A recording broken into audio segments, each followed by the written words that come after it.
كابتن ماجد يلا الشبح. يلا. لن أغادر، يجب أن أبقى هنا، لن أرحل من دون أن أصل إلى هدفي.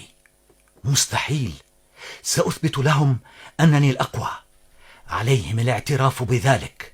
لن أشعر باليأس، سأمضي إلى هدفي، سأحقق حلمي. حلو أوكي. حلو.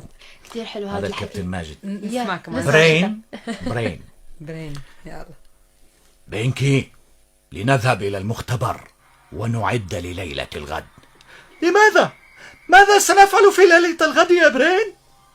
ما نفعله كل ليلة يا بينكي. ألم تحفظ هذا؟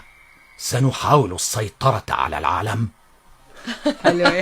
هي الجملة المشهورة جدا عن يعني. جد ماذا نفعل الليلة مثل نفعله يعني كل ليلة. بكل حوار شو بدنا نعمل اليوم كمان نفعله كل ليلة ونحاول ليلة. نسيطر على العالم. وبرضه بيفشلوا. هي هون المشكلة. صحيح. نحن بدنا نشكر وجودك معنا أستاذ مروان، عن جد شكرا كتير لحضرتك، شرفتنا وأغنيت صباحنا بذاكرة قديمة وحاضر ومستقبل كمان. شكرا أكيد. كتير لحضرتك. شكرا لك شكراً رهف، لحضرتك. شكرا زينة، وأنا سعيد أنه كنت معكم، وأنا بعتز أنه أطلع على هاي القناة الجميلة. شرف لنا أستاذي. كمان يسعدني. تشرفنا.